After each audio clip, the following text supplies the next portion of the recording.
chances are some version of this graphic has appeared on your screen if you've watched even like 5 minutes of an NFL broadcast in 2023. Heck, if we're being completely honest here, it's just about the only thing that gets more screen time than Taylor Swift these days. However, there is usually no context given around it. The announcers or whoever is presenting the graphic will drool all over themselves talking about what a great collection of coaches this group has become. And you know what? It's undoubtedly impressive when you think about it. You may even be tricked into believing that the 2013 Washington coaching staff was this football oracle, a place shaping the future of coaching. That is simply not the case. Washington went 3-13 with that collection of coaches guiding the ship. Now, you'll hear a lot of excuses as to why that was. Most folks, of course, cite RG3 rushing back from injury and his diminished play that year. On the other hand, it could be argued that 2012 was just a fluke for the Washington offense, just a one-off that they did really well, and then NFL defenses were able to come back, adjust, and finally contain what the team was doing. Regardless, Washington finished 20th in points during the 2013 campaign, although they were 9th in total yards. When you root around and you look at what happened on the field, well, you're going to find a coaching staff that was routinely outcoached. For example, week 1 of the 2013 NFL season, Washington went into halftime of their season opener against Philadelphia trailing 26-7. They mustered 75 total yards and 3 first downs in 30 minutes of play. Then they scored 20 points in garbage time to make the scoreline look respectable and inflate those yardage numbers. A week later, and it was a similar story against the Green Bay Packers where they went into halftime down by 24 points. That deficit doesn't even tell the entire story here. This is what Washington's possessions look like in the first half of that game against Green Bay. Punt, punt, punt, interception, kneel down. And then they scored 20 points in the second half, gained almost 300 yards, and made things look semi-respectable. Even when Washington won a game, and that didn't happen very often in 2013, it was in spite of and not due to their offense. Their first victory of the season against a woeful Oakland Raiders down to Matt Flynn at quarterback was hardly an inspiring showing. I mean, sure, yeah, they put up 45 points against a Chicago Bears defense that was pretty booty in 2013, but in reality, there were far more showings like their Week 8 game against the Denver Broncos. In this contest, the offense scored early in the third quarter to give Washington a 14-point lead, only to see their final 8 drives end in 3 punts and 5 turnovers.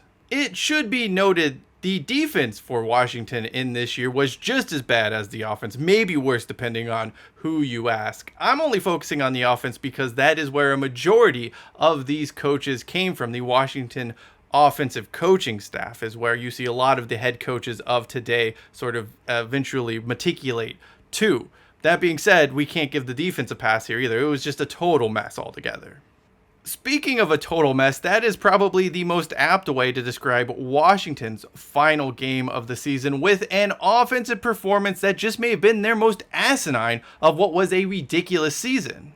Let's just be honest here. This Week 17 clash against a 7-8 New York Giants side was a senior spring game. No stakes, no meaning, no really reason to play the game at all, except for you have to play to get a paycheck. Both teams, though, had checked out and were playing out the string. By this point, everyone knew Mike Shanahan was going to be fired at the end of the season. It was just a foregone conclusion, and that meant there was likely to be a house cleaning amongst the coaching staff. That is why I suppose the supergroup of Washington assistant coaches decided to say screw it and came up with this just preposterous game plan.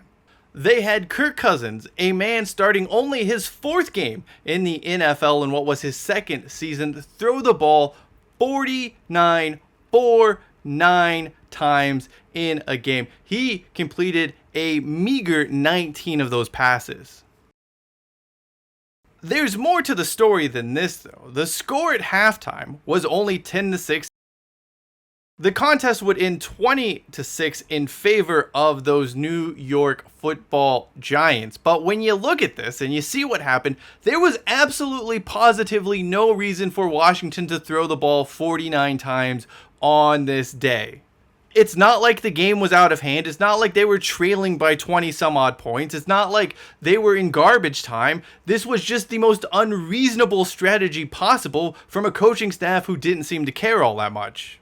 Really, even a remotely competent game plan could have seen Washington win this game, or at least not win it, be more competitive. I mean, throwing the ball 49 times here just made absolutely no sense. What no one wants to say about the 2013 Washington coaching staff, especially when they show that graphic, is this group of coaches just wasn't very good. In fact, you could argue that having them all in one place at the same time was actually detrimental to Washington's chances at success. Sure, Mike Shanahan wasn't playing nice with Robert Griffin III this year, but having all of these young and inexperienced coaches around certainly didn't help matters either. There's nothing wrong with that, by the way. The road to becoming a good professional in just about any field imaginable is making mistakes, learning from those mistakes, and growing as a person.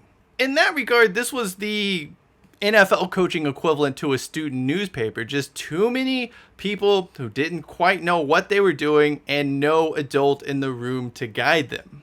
So the next time you see that graphic of the 2013 Washington coaching staff and think to yourself, man, they were super lucky to have all of those young, hot, up-and-coming coaches in the same place at the same time, remember this. It was actually kind of a disaster. Thank you for watching this video. If you'd like to know more about what made the 1996 Carolina Panthers so memorable, well, check out the video in the upper right-hand corner of your screen. That does it for me, Cheyenne Hollis. This is The Touchback, and as always, hashtag take it out to the 25.